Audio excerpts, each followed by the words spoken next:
దేవుడు మన జీవితాల్లో కూడా మనకి ఎన్నో అవకాశాలు ఇస్తూ ఉంటాడు.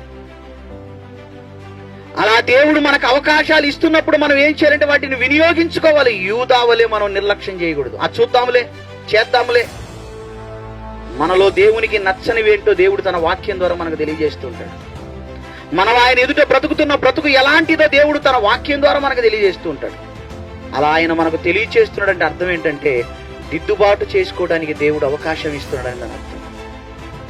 అలా దిద్దుబాటు చేసుకోవడానికి దేవుడు మనకు అవకాశాన్ని ఇస్తున్నప్పుడు దాన్ని మనం సద్వినియోగం చేసుకోవాలి తప్ప యూదాలాగా మనం నిర్లక్ష్యం చేసుకోకూడదు. దాన్ని ఒకవేళ దిద్దుబాటు చేసుకోవడానికి మనకు మనస్సు లేకపోతే దిద్దుబాటును అసహించుకునేవాడిని బైబిల్ ఏమందో తెలుసా? భక్తిహీనుడు అంది. కీర్తనలు 50వ అధ్యాయము 16వ వచనమా, భక్తిహీనులతో దేవుడు ఇట్లనుచున్నాడు, నా కట్టడలను వివరించుటకు నీకేం పని? నా నిబంధన నీ నోట వచించదవేమి? ఆ మార్చుండి ఎలాగుందో, దిద్దుబాటు నీకు అసహ్యము కదా. దిద్దుబాటు చేసుకునే మనస్సు నీకు లేదు. దిద్దుబాటుని ప్రేమించని ప్రతివాణ్ణి దేవుడు ఏమంటున్నాడంటే మీరు భక్తిహీనులు అంటున్నాడు. భక్తిహీనులకు పరలోకంలో చోటు లేదు. కాబట్టి దిద్దుబాటు చేసుకోవటం అనేది ప్రేమించాలి. దాన్ని దిద్దుబాటు చేసుకోవడానికి మనం ఇష్టపడాలి. ఆదాము గారి వలె చేసిన తప్పుని కప్పిపుచ్చుకోవడానికి ప్రయత్నం చేయకూడదు. యూదా అదే చేశాడు. కప్పుకున్నాడే తప్ప తాను ఒప్పుకోలేకపోయాడు. ఆదాము గారు కూడా అదే చేశాడు. కప్పుకున్నాడే తప్ప ఒప్పుకోలేకపోయాడు. ఇలా కప్పుకొని ఒప్పుకొనని వాడిని దేవుని వాక్యం ఏమందంటే వేషధారి అంది. భక్తిహీనుడు అంది, వేషధారి అని కూడా అంది.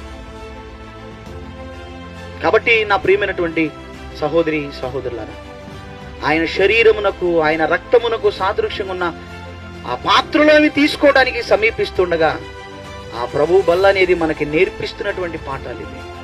నిన్ను నీవు పరీక్షించుకొని దిద్దుబాటు చేసుకుంటే నీ భవిష్యత్తు బాగుంటుంది అంటుంది ప్రభు బల్ల. దిద్దుబాటు నువ్వు ప్రేమిస్తే నీ భవిష్యత్తు బాగుంటుంది.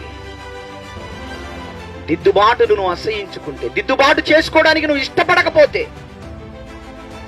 ఒక మాట చెప్పి నేను ముగించేస్తాను. ఎప్పుడైతే మనం దిద్దుబాటు చేసుకోవడానికి మనం ఇష్టపడమో వెంటనే జరిగిపోయేటటువంటి పని ఏంటో తెలుసా? మన హృదయం అనేది కఠినపరచబడుతుంది. దిద్దుబాటు చేసుకోవడానికి మనం ఎప్పుడైతే ఇష్టపడమో హృదయం అనేది కఠినపరచబడుతుంది. ఇక హృదయం అనేది కఠినపరచబడిన తర్వాత మీరు 100 ప్రసంగాలు వినండి, లోతైన విషయాలు ఎన్నన్నా వినండి, ఈ చెవుతో విని ఈ చెవుతో వదిలిపెట్టేస్తారు. కారణం ఏంటో తెలుసా? హృదయం అనేది ఏమైపోయింది? కఠినమైపోయింది.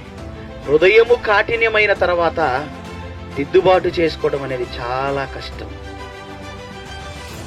కాబట్టి దిద్దుబాటును నువ్వు అసహించుకుంటే ఆ తర్వాత వెంటనే జరిగేది ఏంటంటే నీ హృదయం అనేది కఠినపరచబడేటటువంటి ప్రమాదం ఉంది. ఇక హృదయం అనేది కఠినపరచబడిన తర్వాత నీ జీవితంలో ఉన్నటువంటి లోపాలను నువ్వు సరి చేసుకోవడానికి ఏమాత్రం ఇష్టపడవు. అలా రాజీ పడిపోయి బ్రతికేస్తూ ఉంటాం. పైగా అడిగితే ఎవరు సరిగా ఉన్నారండి, వాళ్ళ వీళ్ళ ఎవరు బాగున్నారు చెప్పండి అని ఇక ఎదుటివాడిలో ఉన్నటువంటి లోపాలను ఎత్తి చూపించడానికి మాత్రం ప్రయత్నం చేస్తామే తప్ప నాలో ఉన్నటువంటి స్థితి ఏంటి, నా పరిస్థితి ఏంటి, నా భక్తి ఏంటి, నేను ఎందుకు ఇలాగ అయిపోతున్నాను, ప్రారంభ దినాలలో నాకున్నటువంటి భక్తి, ప్రారంభ దినాలలో నాకున్న ప్రార్థన, ప్రారంభ దినాలలో నాకున్న ఆసక్తి, ప్రారంభ దినాలలో దేవుడంటే నాకున్న ఇష్టం ఎందుకు రోజు రోజుగా తగ్గిపోతుంది అన్నటువంటి ఈ ఆలోచన రాదు ప్రభునందు ప్రియమైన దేవుని బిడ్డలారా. ఎప్పుడో తెలుసా? మనం దిద్దుబాటును మనం అసహించుకుంటే ఈ ఆలోచన రాదు.